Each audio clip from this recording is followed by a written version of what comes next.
Hello everyone, welcome back to my channel. Why do people from different cultures think, communicate, and make decisions This differently? infographic presents the journey toward cultural adaptability in a globalized world. It begins by explaining that culture is a shared system of values and beliefs that shapes how people think, behave, and communicate. It then introduces Geert Hofstede's cultural dimensions, showing how factors such as power distance, individualism versus collectivism, and uncertainty influence communication styles. The infographic also compares high-context and low-context communication to highlight cultural differences in expressing ideas. In the next phase, it identifies major barriers like ethnocentrism, stereotypes, and mistrust, which hinder effective communication. Finally, it emphasizes strategies such as active listening, mindfulness, respect, and becoming other-oriented to develop intercultural competence. The ultimate goal is to become an adaptable global citizen who builds meaningful relationships while respecting Culture cultural is the diversity. software of the mind. This is a brilliant concept from social psychologist Geert Hofstede, and it completely shifts how we need to think about human interaction. Just think about it for a second. Much like your laptop or your smartphone, every single one of us is running on an invisible operating system. It's constantly working in the background, driving our decisions, shaping our perceptions, and quietly managing literally all of our interactions without us even realizing it's there. But, well, what happens when your particular software tries to network with someone else's completely different operating system? Welcome to This Explainer, where we're going to tackle exactly that. Today, our goal is to really dive in and demystify intercultural communication. We're going to look at how we can understand cultural diversity, respect different viewpoints, and most importantly, adapt our communication styles without ever losing our own unique identities. Because let's face it, effective communication today is no longer just about speaking the same language, it's about fundamentally understanding that software of the mind. Okay, let's dive into this. Here's our roadmap for today. We'll start with a welcome to the global village, then we'll unpack that software of the mind concept. After that, we'll explore Hofstede's 5 cultural dimensions, diagnose some hidden barriers to communication, and finally, wrap things up with concrete strategies for intercultural success. First up, Section 1, Welcome to the Global Village. Because interacting in a highly connected, diverse world is no longer some rare occurrence. It's just our everyday reality. Moving right along to Section 2, the software of the mind. Let's take a minute to unpack the core vocabulary we're going to need to decode this cultural software. So what is culture exactly? Officially, it's a learned system of beliefs, values, attitudes, behaviors, traditions, and customs shared by a group and passed across generations. It's absolutely crucial to realize that culture isn't just about the beautiful art we create or the delicious food we eat. It's the fundamental system that shapes how we think, how we communicate, solve problems, and basically interpret the entire world around us. In fact, according to Edward T. Hall, communication and culture are completely inseparable. You really can't have one without the other. And because this culture is so deeply embedded in us, stepping outside of it can be, well, intensely jarring. That brings us to cultural shock, which is that feeling of confusion, anxiety, or discomfort you experience when adjusting to a new culture. It makes perfect sense when you think about it, right? If you suddenly step into a completely new cultural operating system where all the background rules have completely changed, it naturally causes a bit of a system overload and some very real anxiety. And this beautifully illustrates one of the biggest reasons for that system overload, the clash between high-context and low-context cultures. On one side, we have high-context cultures. Here, communication relies heavily on nonverbal cues, the physical surroundings, and a deep shared understanding. The actual words spoken, they're only a small part of the message. Now contrast that with low-context cultures, which rely mainly on clear, direct, explicit verbal messages. Here's a perfect real-world example for you. In a high-context culture, a verbal yes might actually just mean, I hear you, not necessarily I agree with you.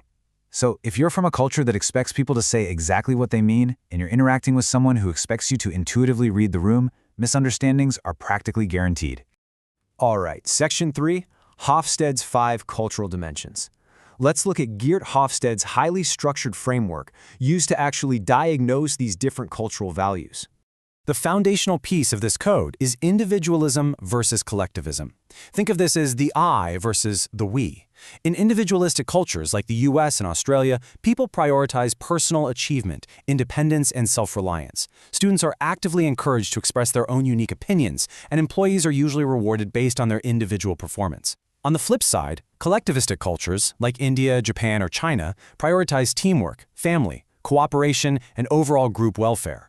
In these cultures, major life decisions, like your education or career or even marriage, are heavily influenced by the family, and keeping group harmony is valued way above standing out individually. How a culture views the group also deeply impacts how they view authority, which brings us to centralized versus decentralized power, also known as power distance. This is all about hierarchy. In centralized, high power distance cultures, there is a very formal structure. Employees address managers formally, teachers are unquestioned authority figures, and decisions are made strictly at the top. But in decentralized, low power distance cultures, think of Scandinavian countries, there's this deep-rooted belief in equality and shared decision-making. Students freely interact with teachers, and employees are actually expected to advise and openly share their opinions with their bosses. Now, what's absolutely fascinating about this next one, uncertainty avoidance, is how our comfort with the unknown drastically shifts depending on our culture. High uncertainty avoidance cultures crave absolute certainty. They prefer strict policies, highly detailed job descriptions, careful planning, and they actively try to avoid risk at all costs. Low uncertainty avoidance cultures, however, tolerate and even embrace the unknown. Picture a highly flexible, creative startup environment. People here are totally comfortable with change, innovation, and experimentation, even when the outcomes are a complete mystery. This brings us to our next dynamic, masculine versus feminine values. Now, let me be crystal clear right up front. This is about the values that a society emphasizes as a whole, not biological differences. Masculine cultures focus on achievement, competition, ambition, and measurable material success. In the workplace, you'll see cutthroat competition for promotions, and high performers are heavily rewarded. Feminine cultures, conversely, place a massive premium on cooperation, empathy, quality of life, and just generally caring for others. In these environments, you'll see a huge focus on employee well-being, work-life balance, and building consensus rather than just competing to be the absolute winner. Finally, our cultural software programs how we perceive time itself through long-term versus short-term orientation. Long-term oriented cultures are completely willing to sacrifice immediate rewards for distant future security. They focus heavily on future planning, building savings, investing in higher education, and long-term sustainable growth. Short-term oriented cultures, however, place their importance on traditions, fulfilling present obligations, maintaining social harmony, and seeking quick, immediate results, whether that's in business or their personal lives. Okay, moving to Section 4, Hidden Barriers to Communication. Let's diagnose some roadblocks. There are 4 major communication blocks we need to be strictly vigilant about, because they can sneak up on us even when our intentions are perfectly good. First up is ethnocentrism. This is assuming the superiority of your own culture and judging everyone else by your own standards. Imagine an employee just dismissing a foreign colleague's brilliant idea simply because, well, that's not how we do things here. Second is assuming similarity. This happens when, say, a manager wrongly assumes all employees feel comfortable speaking up in a big meeting, completely missing that some come from cultures that prefer to express differing opinions privately to respect authority. Third is assuming differences. This is when we create unnecessary distance, like a student actively avoiding an international classmate because they assume they share absolutely no interests, only to find out later they literally love the exact same music and sports. And finally, stereotyping and prejudice. This is placing individuals into fixed, rigid categories, like assuming all elderly people struggle with technology, or judging a whole nationality based on unfair opinions. These traps are triggered instantly if we aren't mindful. Which brings us to our final part, Section 5, Strategies for Intercultural Success. We've diagnosed the problems, so now let's build out a concrete, actionable toolkit to bridge these cultural gaps using 6 vital steps. First, you have to seek information, actively learn about a culture before you even interact. Then, once you're in the interaction, ask questions and listen actively to reduce any misunderstandings. Next, tolerate ambiguity.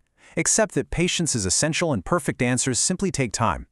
Alongside this, develop mindfulness of how cultural influences actually change interpretations and become other-oriented by deeply considering the needs and emotions of the person sitting right across from you. Finally, communicate ethically. The crucial point here is that applying these steps allows you to adapt your style and tolerate ambiguity, all while respecting diversity. And the best part? You can do it without ever compromising your own honesty, integrity, or core values. As we wrap up this explainer, I want you to reflect on this final thought. The more we understand different cultures, the better we communicate, collaborate, and create a more inclusive world. Communication isn't just about exchanging words, right? It's about building genuine understanding. So I'm going to leave you with a provocative question to think about. As you go about the rest of your day, which of Hofstede's dimensions is currently running the software of your own mind? And more importantly, how are you going to adapt it in your very next interaction? Thank you for watching. I hope this video has helped you understand the importance of cultural adaptability and effective communication in today's global world.